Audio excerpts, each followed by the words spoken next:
On this video, I am going to do a reading of the Hebrew text as well as the Septuagint translation of the Hebrew of Isaiah chapter 53, verses 1 to 3. I've already done Isaiah 52, 13 through 15, looking at both the Hebrew and the Greek Septuagint with an English translation and a grammatical analysis of both. Now I'm moving on to 53, 1 to 3. It is my deep conviction that this is a direct reference with a direct fulfillment in Jesus Christ. We're talking throughout about an innocent sufferer who pays the penalty of man's sin in himself, something that was not fulfilled in Israel's history or any time or in any other time frame or with any other person in my conviction, in my strong belief. Some want to apply it to a righteous remnant suffering in Babylon. But the problem with that is that Isaiah has told us in 40 that everyone suffered for their own sins, totally. And here we have an innocent sufferer who is suffering for the sins of others, and it is my deep conviction that only Christ directly fulfills this. I would see it as a directly messianic fulfillment. So we've looked at verses 13 through 15, where my servant shall prosper, he shall be raised, he shall be lifted up, and he shall be exceedingly high. We talked about the Hebrew grammar and the Septuagint. He shall be exalted and lifted up and be exceedingly high. Two actually verbs are used to express the three in Hebrew. Yarum v'nisa v'geva ma'od is hupsothesetai, he shall be exalted, and doxastesetai, he shall be glorified. And we talked about that these were a future indicative passive from hupsao, both of them, one from that verb and the other from doxazo, and how in the New Testament book of John, these two words are used uniquely by John. As the serpent was lifted up in the desert, so must the Son of Man be lifted up. Hupsao is used there. If I be lifted up, hupsao, I will draw all men to me. And then doxazo in John chapter 13. When Judas went out to betray Jesus, the text reads, now has the Son of Man been glorified, from doxazo. And we have the verb used throughout in John chapter 17. Glorify me, Father, with the glory that I had with you. So this is unique to John, and I believe John is clearly going back to the Septuagint words, hupsao and doxazo. But then we went on and we looked at all the grammar of these verses. As many were astonished at you, thus, notice, as many were astonished at you or were amazed at you, so marred was his appearance beyond that of a man, and his form beyond the sons of men. We're looking, I believe, at the beatings of Christ, at what he went through leading up to the cross. And yet, he will sprinkle many nations. I would read it that way, Kain Yazeh Goyim Rabim. Yazeh from Nazah, to sprinkle. Yet he will cause many nations to be sprinkled, looking at atonement. The very same root that's used in Leviticus, Nazah, of the sprinkling that was done on Yom Kippur, the Day of Atonement, and so forth. So yet will he sprinkle many nations, and kings will shut their mouths at him. Uh, for that which has not been told them, they will see, and that which they have not heard, they will understand. And I think we're looking at every knee shall bow, every tongue shall confess that Jesus Christ is Lord. Philippians chapter 2. So now we're moving on to Isaiah 53 in the Hebrew, verses 1 and following. Mi ha'amin lishmuatenu, uzeruah Adonai al mi niklata. Who has believed our report? And the arm of the Lord, unto whom has it been revealed?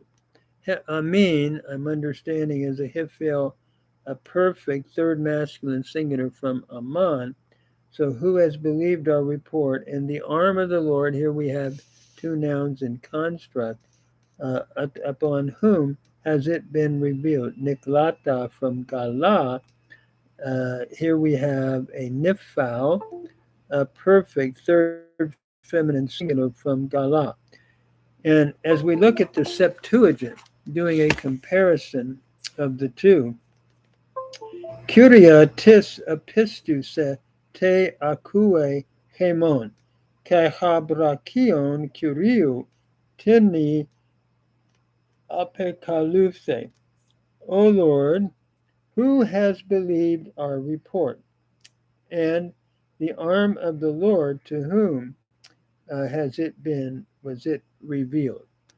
Looking at the grammar, pistusa is from pistuo, the aorist indicative active third person singular, who has believed our report, and the brachion, the arm of the Lord, to whom apocalypse was it revealed, from apocalypto, aorist indicative passive third person uh, singular.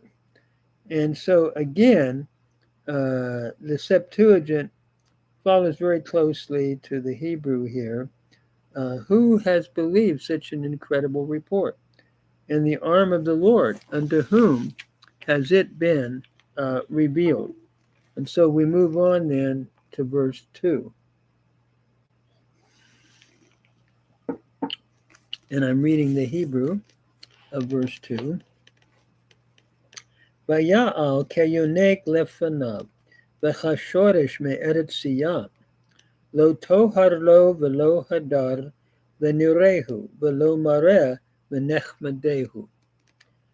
Vaya'al is from Allah, a lamed hey verb, and he came up as a sapling before him, as a suckling or a sapling before him, and as a root from dry ground.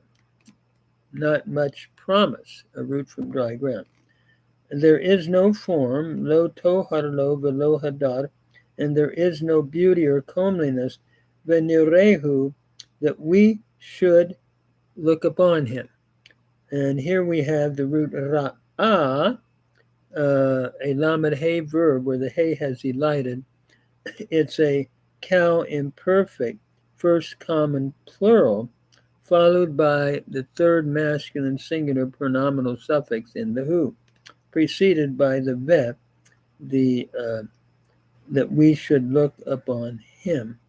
Velo mareh, just the vav conjunctive, and there is no beauty, v'nechmadehu, that we should delight in him.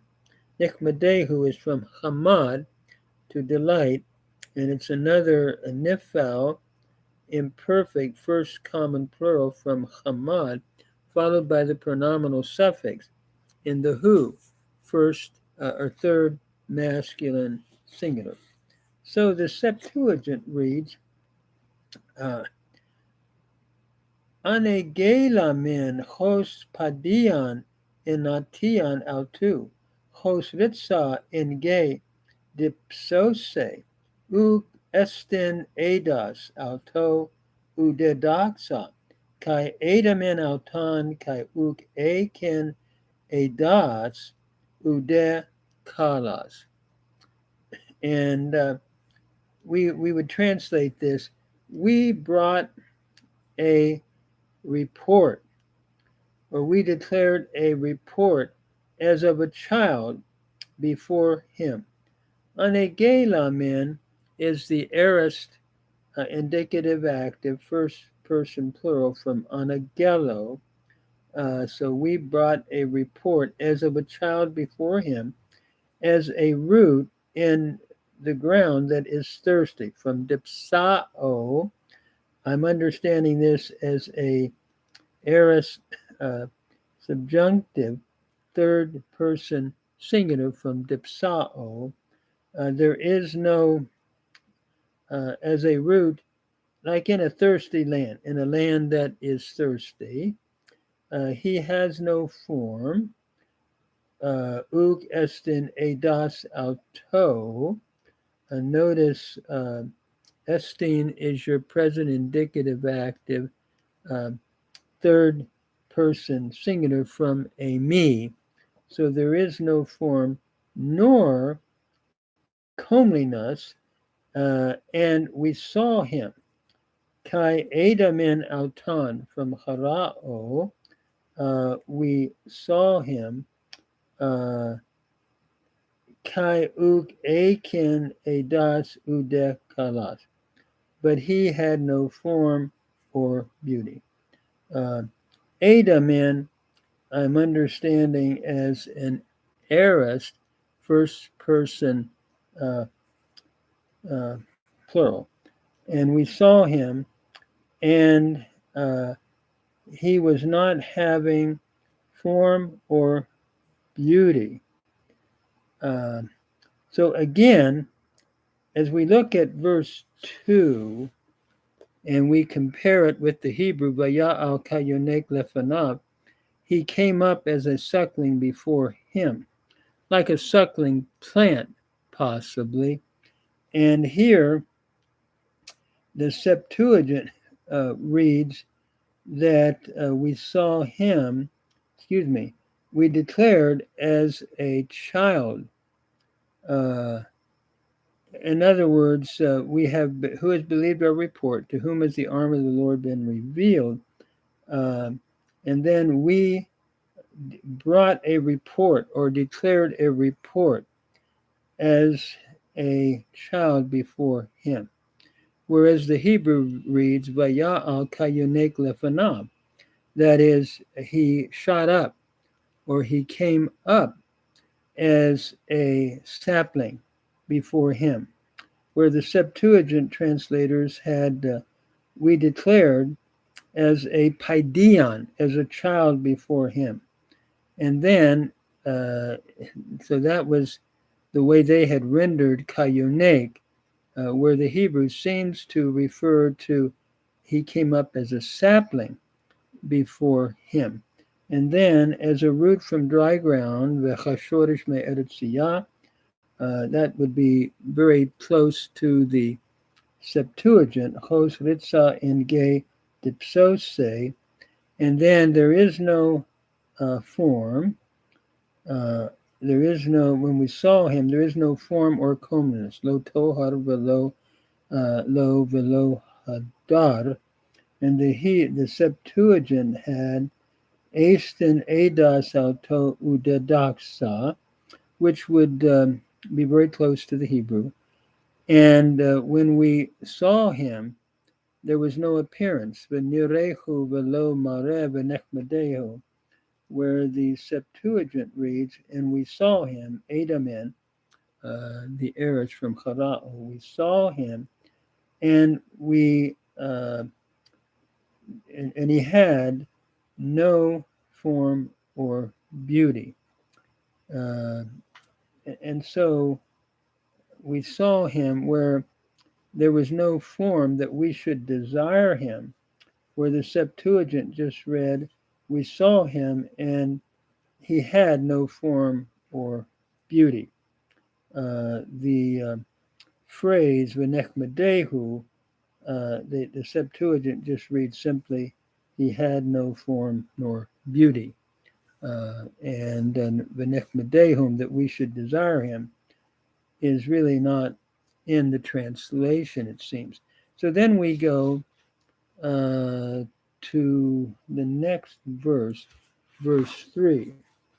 Nivzeh v'chadal ishim, ish machovot v'yadu achole, uchemaster panim mimenu, nivzeh v'lo chashabnuhu. That is, he was despised and forsaken of men. Nivzeh is from the root bazah, to despise. It's a nifal participle, masculine singular from bazah. So he was a despised one and forsaken of men, two nouns in construct, chadal ishim. Ish machovot, a man of pains, bidu achole, and one who was acquainted with disease. Vidua is from the root yada. It's a cow passive participle from yada, the one who was acquainted with disease.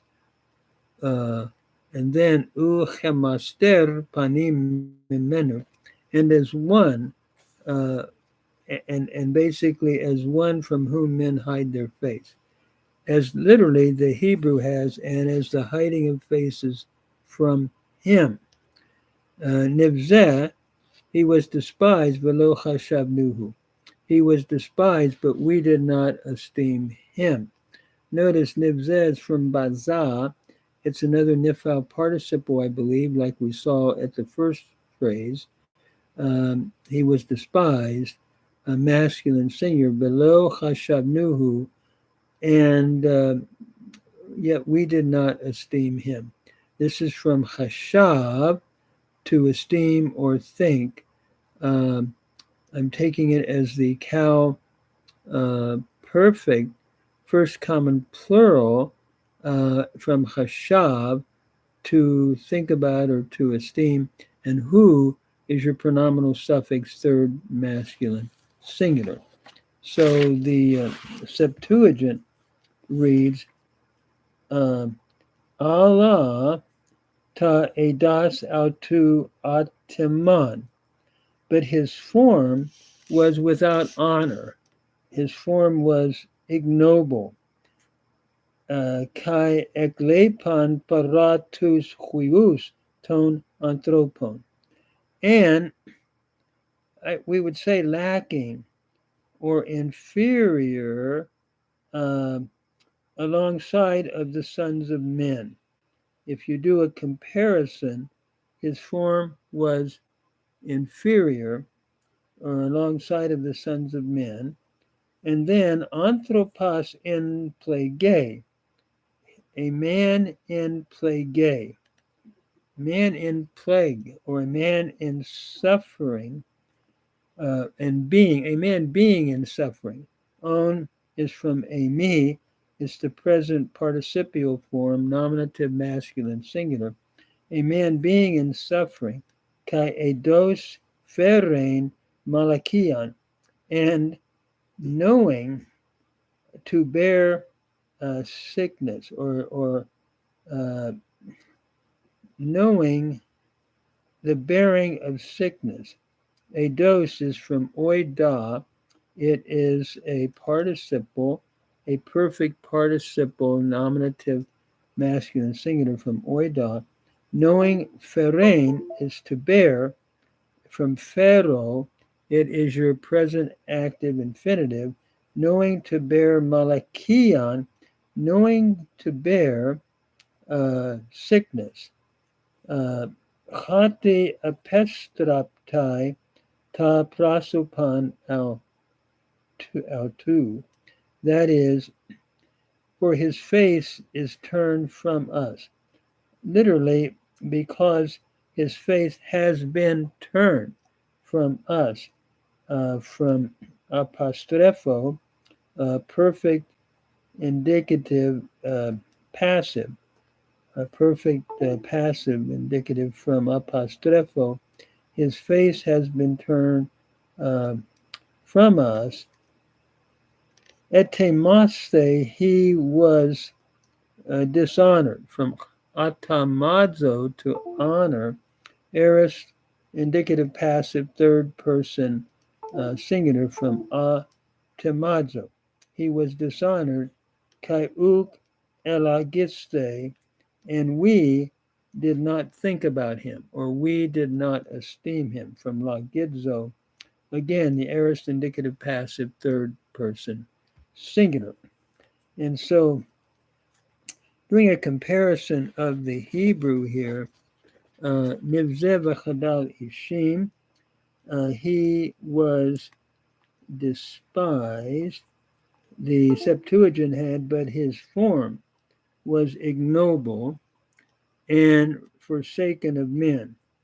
Literally in the Greek, eklepon paratus huius ton anthropon, lacking or inferior to that of the children of men, or lacking from the children of men. And here we have forsaken of men in the Hebrew, and then a man of pains, anthropos in plage. A man in plage would be a man in pain or suffering. A man of pains is the Hebrew ish machobot, and then one knowing to bear sickness. And then, yeah, that would be a pretty good translation of the Hebrew, I believe, and that is knowing to bear sickness would be, let me just see here, yes, ukmaster panim, and then we would have vidua holy, the perfect passive participle, and here we have, and knowing the perfect participle nominative masculine singular from oida. Interesting, where in Hebrew we have the perfect passive participial form, knowing sickness, and where they rendered it knowing to bear sickness, or knowing sickness, which would pretty much be a good translation. And then as the hiding of faces from him. It's like men hide faces from him. And then because uh, he has, his face has been turned from us, as the hiding of faces, from us. We could render it that way, mimenu, from us, as the hiding of faces from us. Mimenu, where the Septuagint had, he was in plague, sickness, because his face has been turned, has been turned, um, like turned away. And so the hiding of faces from us, it's sort of like a leper who is hiding and looking at, no doubt, the sufferings of our Lord. And then he was despised, and we did not think about him. Nivzeh velo chashavnuhu, whereas he was atemaste, the aorist passive, translating the nifal participle. He was despised, and we did not esteem him. Elagiste, aorist passive, indicative again, third masculine singular, from chashavnuhu, which is just your cal perfect, third masculine singular. So the translation was very, very close at that point in those phrases to the Hebrew. So to me, what this text is looking at is the sufferings of Christ and what he bore and what he went through on our behalf, so that we, through faith in him, could have eternal life. And he'll go on to explain that. All we like sheep have gone astray, each to his own way, but the Lord caused to land upon him the iniquity of us all.